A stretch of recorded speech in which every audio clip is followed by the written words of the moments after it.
Welcome to SalesATM Tutorial. In this tutorial, we're going to learn how to transfer stocks from one warehouse to the other warehouse. It is very flexible. SalesATM does it perfectly. So now let's dive into it. Now, to do that, you go to Stocks at the top menu and you go to Stock Transfers. Now you choose the date of transfer, maybe today, and you choose type of transfer. We have direct and in transit. Direct transfer means that whenever you click on save, the warehouse that you are transferring from, let's check direct, the warehouse that you are transferring from, Cinchi warehouse, and transferring to maybe Brenya warehouse. The stocks will be deducted immediately from Cinchi warehouse and increase Brenya warehouse stocks.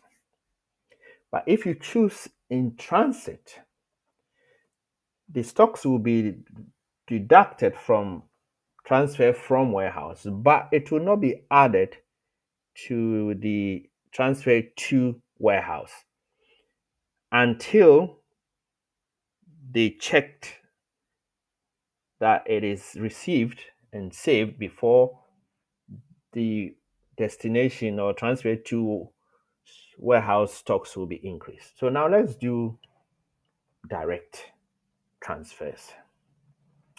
Now, to do that, let's check first. Let's see the stocks that we have and see what is going to happen. So let's go to stocks and go to maybe reports and go to stock levels here. We have stock and say stock levels. Let's see what we got there. So now let's choose Brenya Warehouse. We can only see Brenya Warehouse because we are logged into Brenya Warehouse. So we have these stocks here. And this is where we're going to transfer it to. So let's just look at it.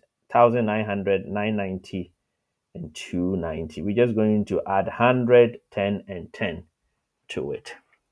In order to check for Cinch Warehouse, we have to change branch and do that. But let's forget about that. Now let's focus on the transfer. So let's go back to stocks and stock transfer. And then we choose direct. And then we choose Cinche as transfer from and transfer to.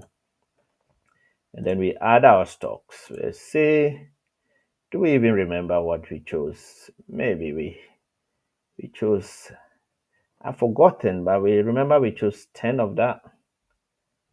And we need to add 10 of this and maybe 100 of this. So let's see. Let's say 100. Add whatever stocks we add, we will see it there.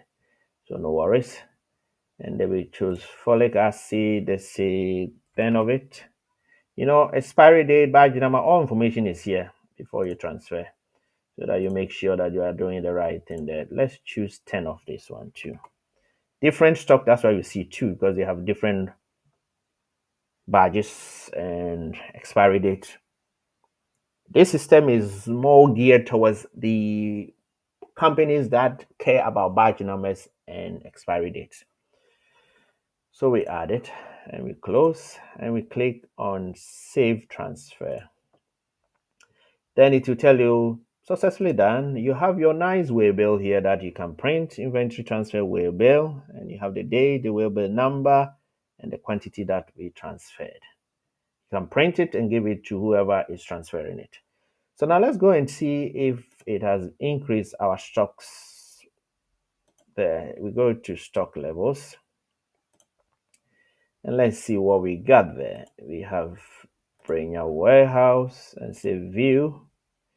So we see that one has increased 2,000. This is a different one that is added. The folic acid, there's a new one added, so 10.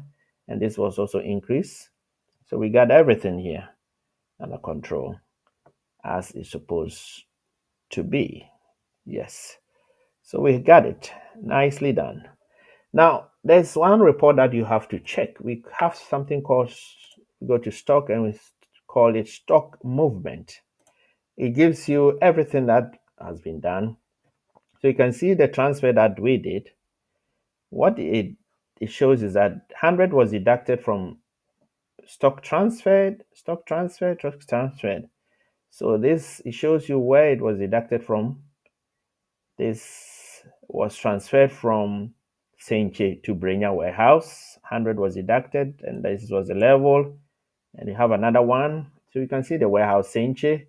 If you click on the plus sign, and then the Brenya warehouse received the 100. So the 2000 is there. So it gives you vivid information about your stock transfer. So you have a proper overview of your stocks in the systems. Thank you for watching.